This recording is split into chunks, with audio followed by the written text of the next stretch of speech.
C'est-à-dire, on a été averti alors, parce qu'on est parti, et on avait, parce qu'on était, il y a 6 ou 7, ma mère, parce que le père, Maurice, et le Marceau étaient restés là-bas pour travailler. D'accord. Et ils ne sont pas venus. Et nous, on est attirés dans les wagons de bestiaux. Depuis là-bas? Depuis là-bas. C'est rigolo, bon, quand je vois sur le journal qui se font tuer dans le fond. C'est vrai que bon, ils n'ont pas de chance. On a eu de la chance, c'est vrai. Et alors, le train roulait la nuit, beaucoup, parce que rapport, s'il y avait des avions qui passaient la nuit, tu voyais rien, vraiment. Alors, on voyageait, alors c'était secret. Et alors, on s'arrêtait, il y avait l'armée, on était ravitaillés, tout ça. Et vous avez mis combien de jours alors? Je sais pas. On a mis 4 ou 5 jours. 4 ou 5 jours. Et toi, t'habitais à Tille, à Montfontaine aussi? Tille. T'habitais à Tille? Saint-Clair même. Après, Saint-Clair, c'est comme je t'expliquais, comme il y a Saint-Pierre et puis il y a Mérigon, toi. Ah ouais, d'accord, c'est un quartier. Un lieu dit.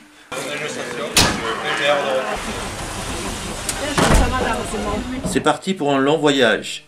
Depuis 1977, un jumelage entre la ville de Saint-Pierre-d'Aurillac en Gironde, Tille et Morfontaine en Lorraine perpétue ce souvenir.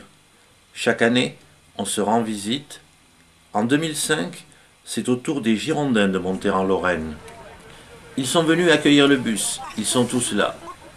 C'est l'affection si naturelle des retrouvailles. Tout s'enchaîne très vite dans un tourbillon de visages familiers et de bonne humeur.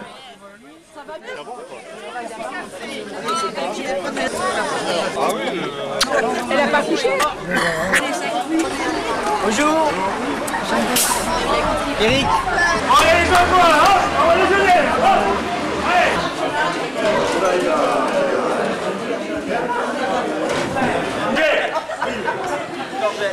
Attention, la Georgette est vivante, hein. Vive chez nous, Ludovic. Je suis sérieux. Chez Georgette. Deux jeunes chez Georgette.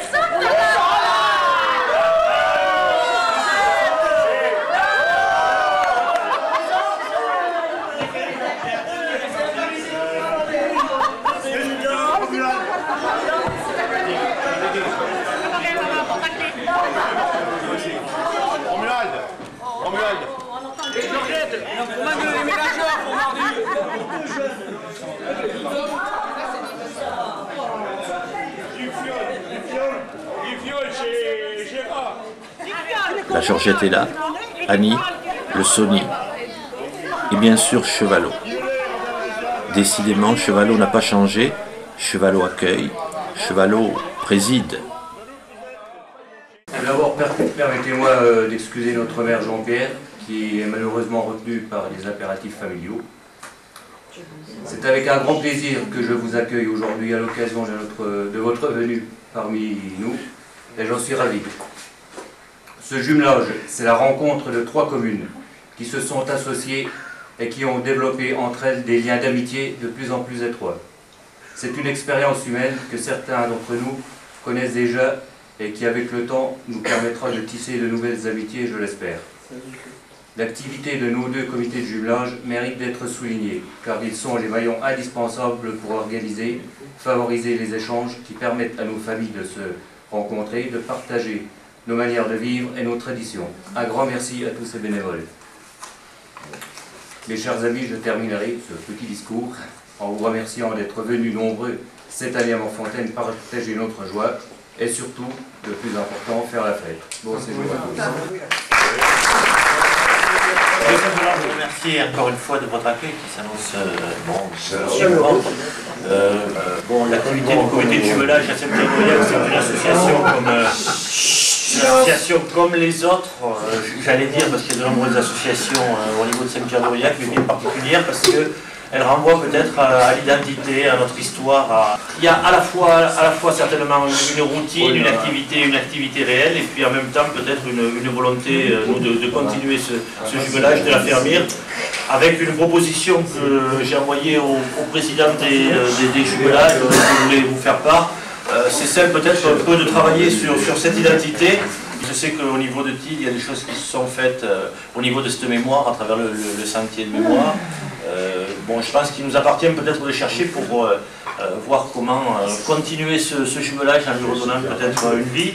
Alors après on discutera ensemble, voir comment et de quelle manière. C'est un début, ça, parce que sur le fond, c'est impeccable, mais sur la forme, c'est un début juste ou vous avez déjà fait quelque chose? Pour l'instant, il n'y a rien. Ah, d'accord, ok. Je veux dire, il n'y a rien, sinon une volonté, et donc on voudrait ramener de premiers témoignages vidéo de ce séjour pour le plus amorcer le peuple et donner le coup.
Arrivé à la gare de Saint-Pierre, vous?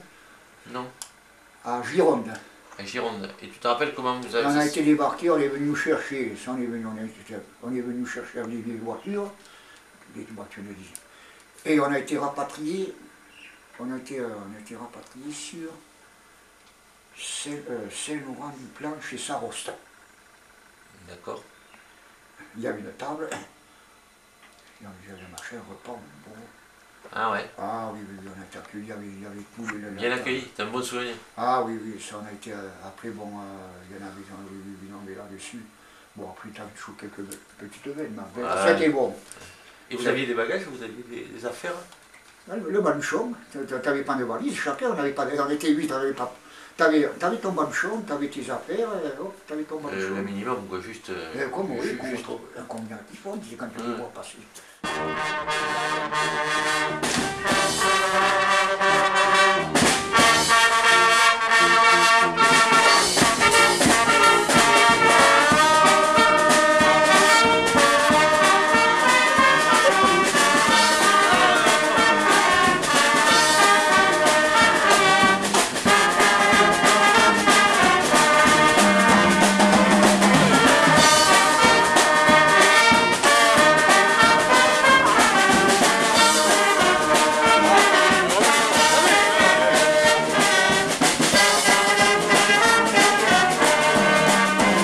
Quelques secondes d'hésitation, et c'est parti.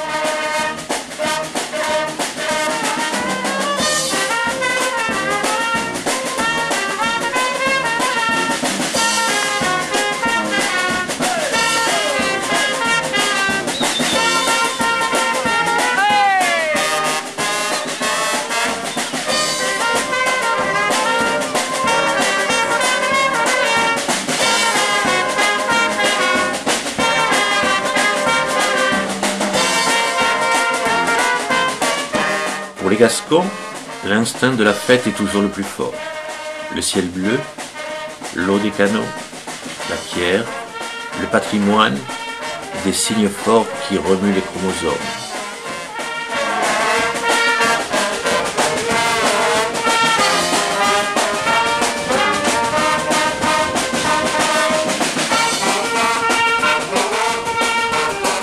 Et le soir, la résistance a ses limites.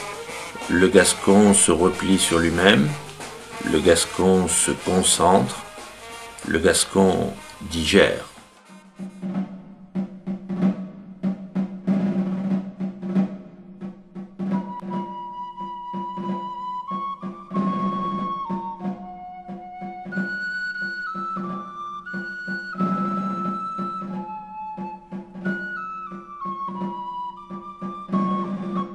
En mai 1940, les Allemands investissent Thil et Morfontaine.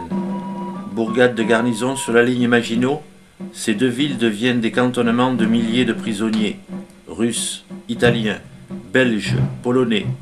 Au total, 15 nationalités travaillent dans la mine du Tiercelet, à Thil. 769 hectares sous terre, des dizaines de kilomètres de galeries de 5 à 7 mètres de haut, à 100 mètres sous le sol.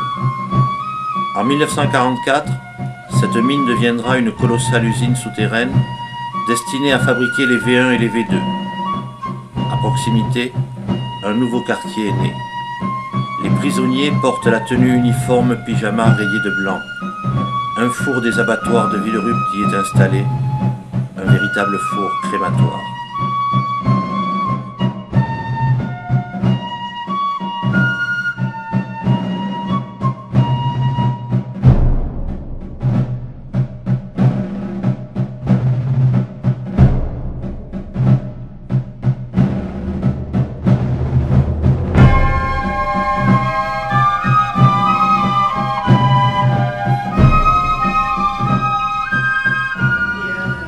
Ce que j'aimerais sur ces balcons, c'est qu'un jour on puisse mettre des plaques avec des noms. Hein. Donc c'est un travail qu'on s'est engagé à entreprendre. Je considère qu'il est réalisable parce que les Allemands étaient des gens très administratifs. Et justement la nécessité du témoignage, hein, on va en parler un petit peu plus tout à l'heure. L'urgence existe hein, puisque les personnes disparaissent peu à peu. On a eu la chance d'avoir 3 rescapés du camp de Thil à nos cérémonies le 17 avril. Et je vous assure qu'ils ont vraiment des débuts en 84-85 ans. Il y en a un qui est venu de Nice et qui a vraiment livré son dernier témoignage. Donc ça a été vraiment extrêmement touchant et émouvant d'entendre ce qu'il disait, ce qu'il a vécu et ce qu'il a traumatisé jusqu'à la fin de ses jours. Alors, t'avais des Italiens, t'avais des Marocains, t'avais des machins. Des Polonais aussi, hein. T'avais des Polonais, les pauvres cons, hein, les envoient aux mines, les Polonais, putain. Ouais. Ils allaient aux mines. Comme des bêtes, ouais. Il fallait qu'ils bouffent. Et ton père était à la mine, lui? Il avait fait la mine, et puis après il a travaillé aux usines. Ah ouais. Et alors, il était comme responsable. Et alors, tu sais ce que c'est, il avait 40 ou 50 ans. Le lendemain, alors le matin, qu'est-ce qu'il y a, ça va pas? Oh, le petit a pleuré toute la nuit. Alors mon père dit, fous-toi la vérité, et puis il le remplaçait. Il était humain, quoi. T'as compris? Moi, ça, j'ai une chose, je me rappellerai toujours. Fin 1943, ils commencèrent à travailler dedans avec réquisition des mineurs qui étaient là pour agrandir les galeries, des déportés, des prisonniers qui venaient du camp de Morfontaine et du camp d'Hérouville, venaient travailler tous les jours à la mine, mettre en place ces unités de fabrication et agrandir, faire les travaux d'agrandissement des galeries.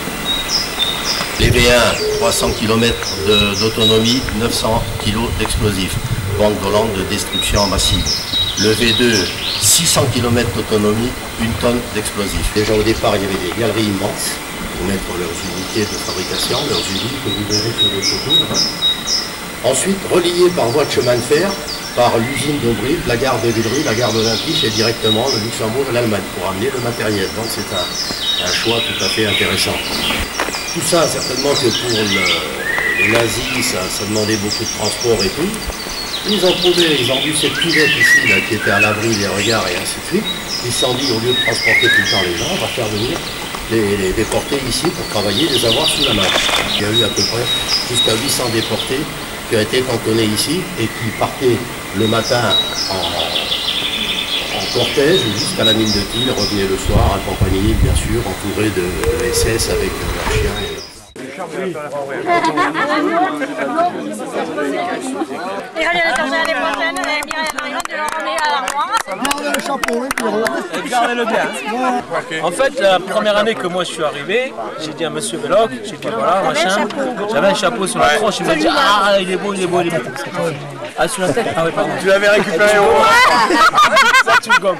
Et sur la tête, donc il me dit ah, il est beau, il est beau. Et j'écoutais, c'est la première année, voilà, donc ça va être notre mascotte. Alors, à nous deux, quoi.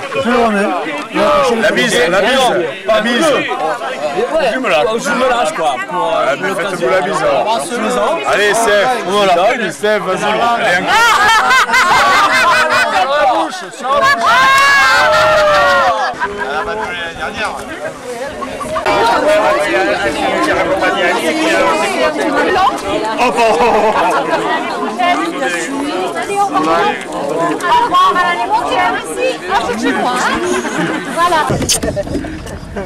Faites des filles pour 22 ans. Super, bon escient.